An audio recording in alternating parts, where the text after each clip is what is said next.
And first up tonight, today marked another deadly day in Hartford as one person was killed, others hurt in a highway shootout on 84.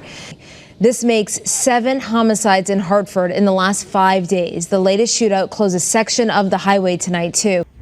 Wasn't HB6667 supposed to end all this?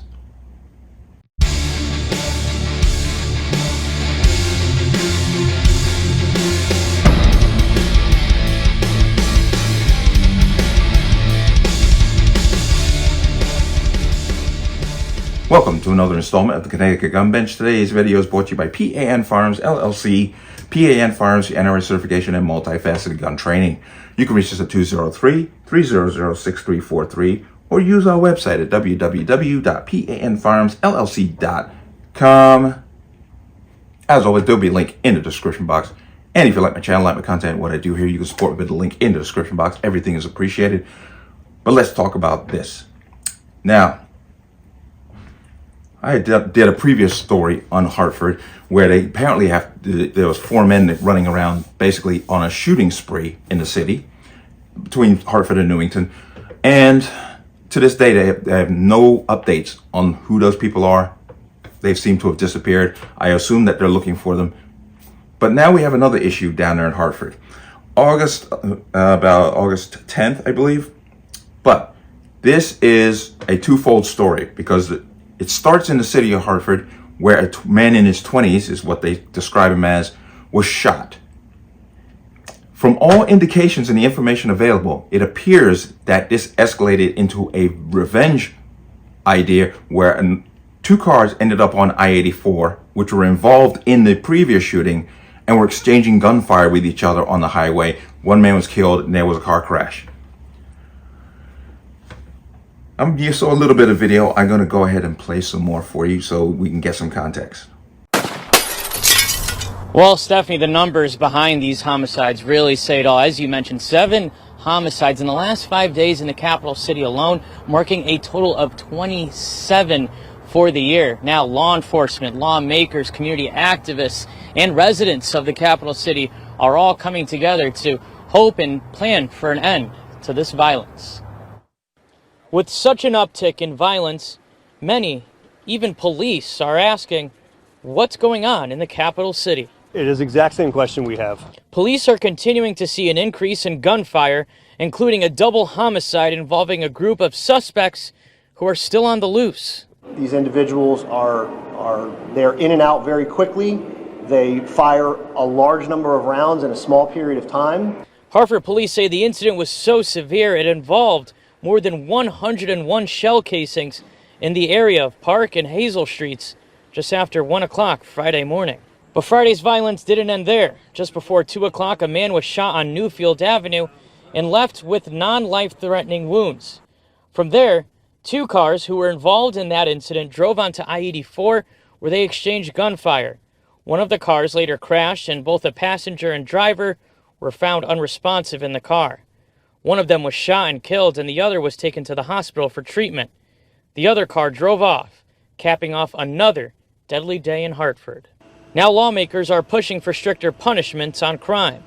In reaction to the highway shootout, House Republican leader Vincent Candelora sent a statement saying in part, quote, "I fear that we'll continue to see this type of extreme criminal activity until the General Assembly and Governor Lamont say enough is enough and let these individuals know Connecticut won't stand for this dangerous behavior."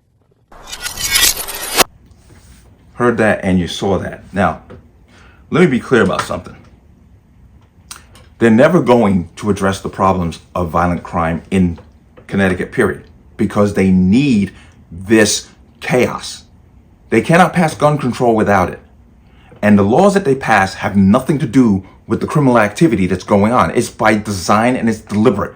I'm telling you now, and I said it before, January, Lamont's going to take his behind up to that podium in Hartford and say we need to do more and impose more gun bans.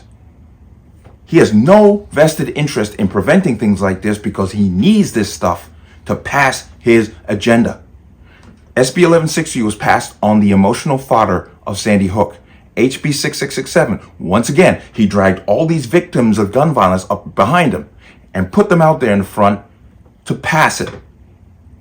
He didn't go see, he didn't get the, the Sanchez family there. He didn't get the Pettit family, Dr. Pettit up there. Why not? Because they weren't killed in a manner that he can exploit to get what he wants. He's not interested in preventing this. He's interested in exploiting it to push his gun control agenda, because he never addresses crime, ever. All his gun control bills are about bans and what we can't do, which he thinks, let me back up. He doesn't think he knows. He's never going to prevent this stuff because he wants this stuff to keep happening. He has no vested interest in stopping it. Him or Tom. But just mark my words. Throw down the Vegas odds right now. Next year, January, he's going to be in front of that podium saying for the next legislative year, he's going to be saying we need to do more gun control. He might pass over 2024. He might. Because it's too soon from HB6667, but he's going to do it. If not 2025. Let's jump in here real quick and we'll just talk about this story. But police cite a man who died after a shootout between cars in Hartford continues onto I-84. That's kind of a strange sentence, but a man has died after a shooting in Hartford continued onto Interstate 84 and caused a crash Friday afternoon, police said. Hartford police were called to the Newfield Avenue at about 1:55 p.m. for a reported shooting with someone injured. Responding officers found a man in his 20s with non-life-threatening gunshot wound. Police said 2 cars believed to be involved in the shooting ended up on I-84 East and allegedly exchanged gunfire.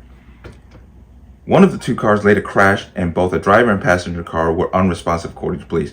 One of the 2 people died at the scene and the other person was taken to the hospital for treatment of serious injuries. State police identified the person who died as 36-year-old Omar Cruz Torres of West Haven. The other car took off and is not yet being located, according to police. A driver who is not believed to be involved in the shooting was struck by gunfire. Police said that person has minor injuries. Now, the 2 incidents happened less than a mile away from each other, according to police, even though you give the impression that they're connected to each other. But let's go ahead and come out of that. They're never going to address the problem. Okay? They're never, ever, ever going to address the problem, nor are they going to make laws that actually have a direct connection to what these kind of stories here are talking about. Across, not even just Connecticut, across the country, they are using they're exploiting these deaths to push for a disarmament agenda against the public, because they will never, ever make laws that actually address the problem with violence. They will not address it. And it's a shame that, an innocent person who was just going about their business had to get shot. But I guarantee you, when they start digging deeper into this, and once again, it's going to be the same old damn story. Longtime convicted felons, multiple record, illegal guns. But the only answer they're going to come up with is we need more bans. As if a ban is going to stop somebody from committing criminal activity. And it is frustrating beyond frustrating, because you can clearly see what they're up to. They don't give a damn about your safety. They'll use you, don't get me wrong. They'll use you and prop you up to push their agenda. But as soon as they're done with you, just like the can down the road, you're done. And it's really just disturbing. But that's the game that we're in right now. And it's unfortunate that people keep getting hurt, because these people who's supposed to be in charge of all of this are not doing right by the public. And gun bans are not doing right by the public. You can't make a law that only the law-abiding will follow with this ridiculous notion that you're going to stop criminal activity. It's just plain ignorant. But let me know what you think. As always, you can leave your comments in the comment section below. And as always, any statements of violence or statements that lead to violence will be removed. Please like, share, comment, subscribe. Don't forget to hit that notification bell so you're notified the next time a video goes live.